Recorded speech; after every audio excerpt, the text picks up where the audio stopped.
શીભડાના રાયતાનો બોળો. તો શીભડા સરસ મજાના થઈ ગયા ને સૂકા મરચાં આજ બપોરે બધું રેસીપી હું બતાવીશ. લીલા લસણ ખાવા જેવા થઈ ગયા. લ્યો સરસ મજાના આવડા આવડા ઘેર બેઠા નાગરવેલ.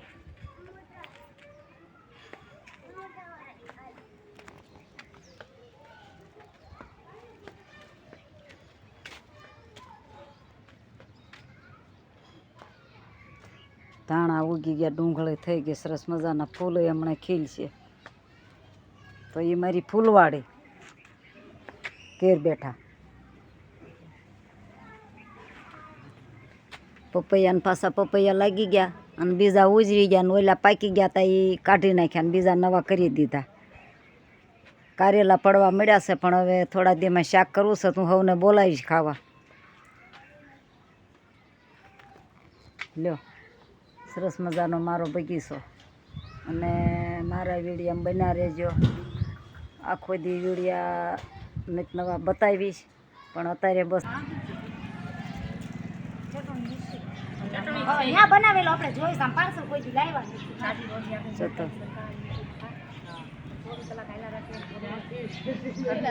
કહેવાય કે ઋષિ સરસ મજાના વોક થઈ ગયા હતા તો એના માટે બેનું રસોઈ કરવા આવ્યા હતા.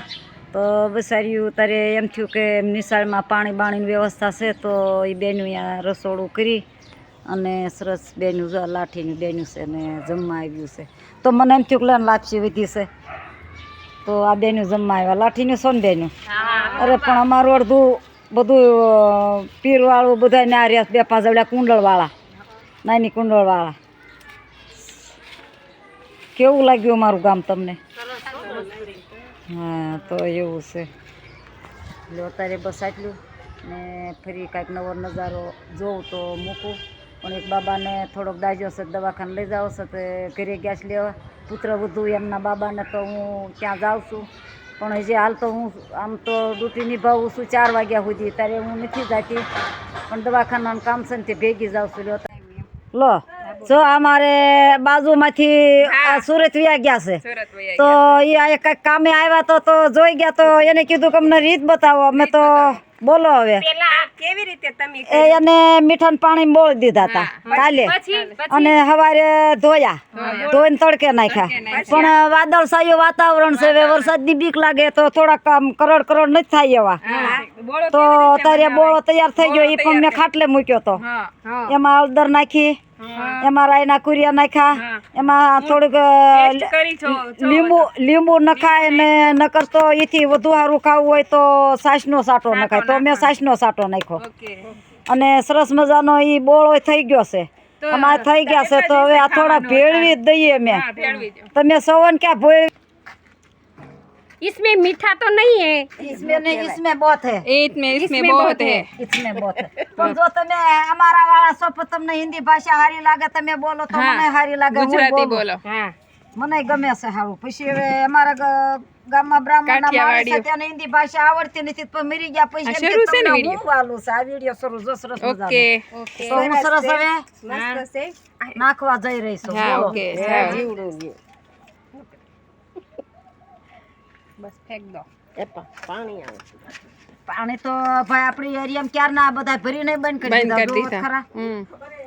હવે આપણે આને રીત તો બતાવી છે પણ આને એ રીતે કરવાના. હા એ રીતે કરવાના. અમુક અથાણાની રીત એવી હોય છે. હા હોય બરાબર નો લપેટાય ને તો એ નો હારા રે.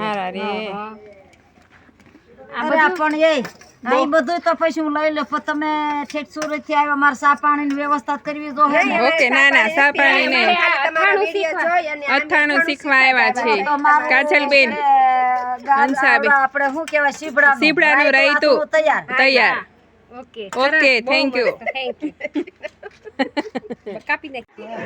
બિલકુલ અમારા પાડોશી ઢસા આમના ભાઈઓ રહેશે કુટુંબી તો કંઈક પ્રસંગમાં આવ્યા હતા તો બધા એકી સાથે આવ્યા છે તો મને ક્યાંય આનંદનો પાર ન રહ્યો. અને આ વડીલ છે એ મારા ભાઈ થાય છે, વાઘેલા છે ને વાણંદ છે, માતાજીનો ગરા ખાય છે. હો માયા જમી આપી છે 100 વીઘા લોકોને. એટલે આ તો માના સોરું કયો તો કહેવાય. તો મને એટલો બધો હું ભાવ વિભોર થઈ ગઈ, મારે ક્યાં શબ્દ બોલો. તો આ જે ભાઈ છે એમના ઘરેથી ના માળી બેઠા એ એમના ઘરેથી છે, અને બાજુમાં છે એ એના ભત્રીજા થાય સરસ મજાના, એના પુત્ર વધુ છે, ને એક ભાણેજના પુત્ર વધુ સરસ મજાના છે. પણ ભાવ વિભોર થઈ ગઈ. પણ જો મેં મહેમાન દલ ભરીને દીધા નહીં માન, અને ઓલા ફાતડા ને ફાવી જાય એ અમારી જાનબાઈ માની દેરડી. મેં માના સોરું હો, અમને તો ઓલા મોરલાની જેમ હું આમ એમ સરસ મજાનું થઈ જાય કે આમાં હું બોલું, હું મારા પાંચ તો શબ્દ ખૂટી ગયા મહેમાનને જોઈ ગઈ ક્યાં. એટલા સરસ મજાના. લો જય માતાજી, જય શ્રી કૃષ્ણ. પાછા યાદ કરજો સુરત જઈને. અમારો બ્લોગ સારો લાગે તો લાઈક કરજો, શેર કરજો, સબસ્ક્રાઈબ કરવાનું ભૂલજો નહીં.